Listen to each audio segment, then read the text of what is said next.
बहू होगी घर की। रिद्धि की सास बिल्कुल गाय जैसी सीधी।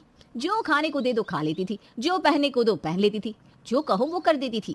शादी के बाद सास का सीधापन देखकर रिद्धि ने पूरे घर में कब्जा कर लिया था। हाँ भैया, कैसे बिल बना दिया इतना ज्यादा? ये छोटे कपड़े, उसके तो 2 रुपए मैं बिल्कुल नहीं दूंगी। 1 रुपया होता है छोटे कपड़े का। बीबी जी वो कोयला महंगा हो रहा है, फिर 1 रुपये का तो कहीं भी रेट नहीं रहा। मैं नहीं कर पाऊंगा इतने कम में कपड़ों को आयरन। मेरा हिसाब कर दो, मैं कल से नहीं आऊंगा। सास कुछ बोलने ही वाली थी कि रिद्धि प्रेस वाले को पैसे पकड़ा कर भेज देती है। माँ जी, कपड़े अब सब खुद ही प्रेस कर लेंगे, ठीक है ना? हाँ हाँ ठीक है बेटा, क्या नहीं। सास चली जाती है, हाथ में सूती की स्टार्च लगी कड़क साड़ी लेकर। पीछे से रिद्धि का पति रोहित आता है। रिद्धि, मैं ना 2 दिनों के लिए कानपुर जा रहा हूँ, मेरी मीटिंग है। कानपुर का नाम सुनते ही रिद्धि झूम उठती है। मैं भी चलूंगी, वैसे भी माँ को देखे 2 हफ्ते हो गए हैं। क्या है रिद्धि, माना कानपुर में तुम्हारा मायका है, लेकिन यहाँ माँ भी तो है। कैसे मैनेज करेंगी वो इतने बड़े घर में अकेले? माँ का ख्याल रखो, मैं 2 दिन में आ जाऊंगा। माँ को मैं पूछ लेती हूँ ना, वो हाँ बोलेगी तब तो ले चलोगे ना। पति क्या कहता। हाँ में सर हिलाकर वो निकल जाता है। अगले रोज रोहित के सामने, माँ जी वो क्या है ना, ये कानपुर जा रहे हैं, हमारे मायके। आप कहें तो मैं भी चली जाऊँ, माँ से मिलाऊंगी, क्यों? हाँ हाँ चली जाओ बेटा। फिर माँ आप कैसे मैनेज करोगी, खाना पीना, घर की देखरेख? अरे अब क्यों बोल रहे हो तुम? माँ जी ने हाँ कर दी है ना, फिर आगे क्यों बातचीत कर रहे हो? जाऊँ ना माँ जी? हाँ हाँ तो कर दी है। सास का किरदार इतना शांत, बर्दाश्त नहीं हो रहा ना आप लोगों से। लेकिन रुको जरा, सब्र करो। रिद्धि पति के साथ कानपुर का रास्ता पकड़ लेती है और पीछे से सास करती है किसी को फोन। हाँ विमला, आजा, गई चुड़ैल अपने घर। तो आ जाती है विमला, यानी कि सास की बचपन की सहेली। दोनों की शादी एक ही मोहल्ले में हुई थी, लेकिन रिद्धि के कारण दोनों का मिलन कम हो गया। क्योंकि अरे वो किसी और दिन बताएंगे ना, फिलहाल आगे चलते हैं। हाय रे कमला, कितना अच्छा लग रहा है तेरे घर उसकी जाने के बाद से। और नहीं तो क्या, घर में पूरा साय डालकर चिपकी रहती है। मुझे बोली मैं मैके जाऊं, मैंने कह दिया बोल दूं जा, और फिर वापस भी मत आना, वहीं रहे अपनी माँ के पास। अरे तेरे ऐसे इतने भाग्य जो वो वहीं रहे, वो तो मूंग दलेगी तेरी छाती में, वो भी मारते दम तक। अरे क्या करूं, गलती कर दी जो इस चुड़ैल को बहू बना कर ले आई। पता नहीं क्या समझती है खुद को।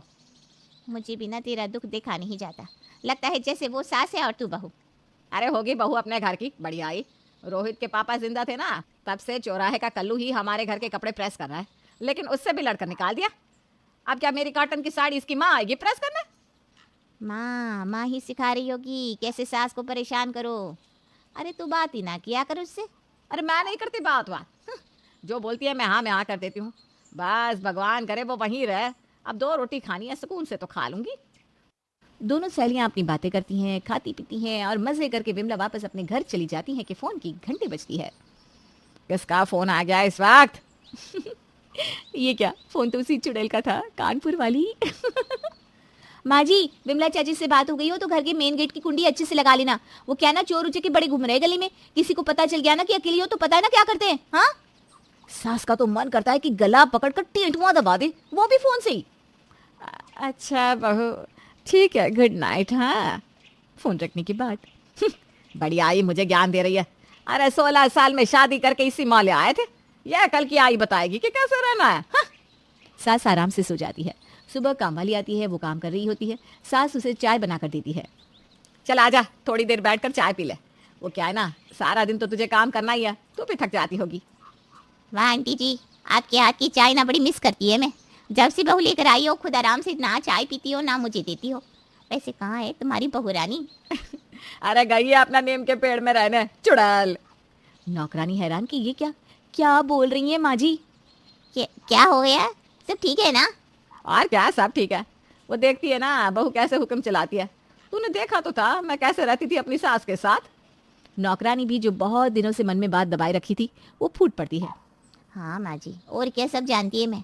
और कैसी कैंची की तरह चपर चपर करती है सास। आप हो लेकिन लगता है जैसे आप बहू और वो सास। हाँ होगी बहू अपने घर की, ये मेरा घर है। लेकिन लगता तो नहीं है। दोनों बात कर ही रहे थे कि विमला चाची की भी एंट्री हो जाती है। सही कह रही है तेरी नौकरानी, अभी तो तू सास नहीं बहू लगती है, लेकिन ऐसे ही चलता रहा ना तो तू नौकरानी भी लगेगी। बस इस घर में एक बच्चा आ जाने दे। अरे सही बोल रही है, अब क्या करूँ कुछ समझ में नहीं आता। ये बेटे को ना उसने ऐसे मुट्ठी में ले रखा है, रोज रोज के कलेश से ना मुझे बहुत डर लगता है। देख कमला, तेरे जैसी ही कई सासों की हालत है हमारे देश में। पति के मरने के बाद बहू सर पर चढ़कर नाचती है। बेचारी बुजुर्ग सास क्या करे, घर में शांति के लिए शांत रह जाती है। छोटा मुंह बड़ी बात होगी, लेकिन ये भी तो सही नहीं है ना। ऐसे तो ये मान लो कि पति के जाने के बाद पत्नी की हालत खराब ही रहेगी। अरे बोलना भी जरूरी है। माँ जी तो कुछ बोलते ही नहीं सिवाय हाँ और ना के। सही बोल रही है तू। अरे कमला तो अनपढ़ है, तू तो पढ़ी लिखी है। अपनी बात तो रख, जो सही है वो सही है, फिर देख क्या होता है। सास को भी सहेली और नौकरानी की बात समझ में आ जाती है। वो ठान लेती है कि अब बहू की जो बात बुरी लगेगी वो उसे उसके मुंह पर बोल देगी। सही बोल रही हो तुम दोनों, अब देखना मैं क्या करती हूँ। लेकिन माँ जी, आप बोलना तो रोहित भैया के सामने, क्योंकि पीछे से आप क्या बोलोगे और वो रोहित भैया को क्या बोलेगी, फिर रोहित भैया आपके बारे में क्या सोचेंगे। इसलिए जब भी बहू की कोई भी बात बुरी लगे तो रोहित भैया के सामने ही बोलना, ठीक है। नौकरानी थी तो नौकरानी, लेकिन बात 100 पति की कर गई। विमला भी कमला को ये सिखाकर घर चली जाती है। फिर क्या, फोन बजता है। सास फोन उठाती है तो सामने से बहू का फोन था। अरे माँ जी, मैं और रोहित तो है नहीं घर में, बर्तन तो निकल नहीं रहे होंगे ना धोने के लिए, तो नौकरानी से दूसरा काम करवा लेना, ये नहीं कि चाय में बैठकर पंचायत करो। सास चूंकि भरी पड़ी थी, बहू तुम नहीं हो तो ऐसा तो नहीं है ना कि हम पत्ते में खाना खा रहे हैं, और दूसरे घर के काम तो तुम आ जाओ नौकरानी के साथ मिलकर कर लेना, हमें बताने की क्या जरूरत है। वैसे तुम ना हमारे घर के लिए परेशान ना हो, अपने घर में रहो जब तक रहना हो। हम तो कहते हैं महीना लगा कर ही आना। वो क्या है ना, रोहित बोल ही रहा था अगले महीने उसे फिर जाना है, तो क्या बार बार आन जान करोगी हैं। अच्छा बहू फोन रखते हैं। जो सास के मुंह से हाँ या ना में जवाब निकलता था, उसके मुंह से इतनी बातें सुनकर तो मानो रिद्धि के होश ही उड़ जाते हैं कि ये क्या हो गया। रिद्धि सारी बात अपनी माँ से करती है। तो तू ही तो मौका दे रही है कि लोग उनके पास आए और उन्हें भड़काते रहे। तू क्यों अपनी सास को अकेला छोड़कर आ जाती है। अब मधुमक्खी आकर कान में तो भिन भिन करेगी ही ना। सही बोल रही हूँ माँ, मैं कल ही घर जाती हूँ। हाँ लेकिन अब मैं नहीं जाने दूंगी। कैसे उसने कहा कि महीना भर वहीं रहे। अरे हम नहीं रख सकते क्या तुझे। अरे महीने भर के चक्कर में सास पूरा घर हड़प लेगी। वैसे तो मैं आंख दिखाकर रखती हूँ, उसे पता है ना पति तो जिंदा है नहीं उसका जो उसकी बात सुनेगा।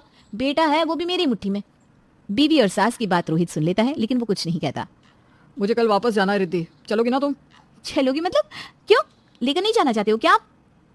हाँ रिद्धि तो यहीं रहेगी रोहित जी, वो भी पूरे 1 महीने रहे। मैं कल जा रहा हूँ, अगले महीने आऊंगा तो वापस लेकर जाऊंगा रिद्धि को। रोहित घर वापस आता है और देखता है माँ का चेहरा खूब खिला था। हमेशा साड़ी में रहने वाली माँ ने सलवार सूट पहना था, बाल खुले। माँ वो माँ लगी नहीं रही थी जिसे वो छोड़ कर गया था। माँ कितनी प्यारी लग रही हो, तुम ऐसी रहा करो ना। रोहित माँ के गले लग जाता है। माँ मैं हूँ तुम्हारे लिए, मैं तुम्हारी हर बात सुनूंगा, तुम मुझे अपनी हर बात बताया करो। तुमने आज तक रिद्धि की कोई शिकायत क्यों नहीं की मुझसे। रिद्धि तो तुम्हारी बहुत सारी बातें बताती थी मुझे। बेटा मुझे लगा था कि तू बहू के आगे शायद मेरी बात पर विश्वास नहीं करेगा। माँ बचपन में मैं कितना भी लड़कर झगड़ कर आता था, तुम मेरा ही साथ देती थी, तो आज मैं क्यों तुझ पर शक करूंगा। माँ मैं तेरा बेटा पहले हूँ, और बहू तो बहू होगी अपने घर की, ये घर तो मेरी माँ का है। माँ बेटा गले लग जाते हैं।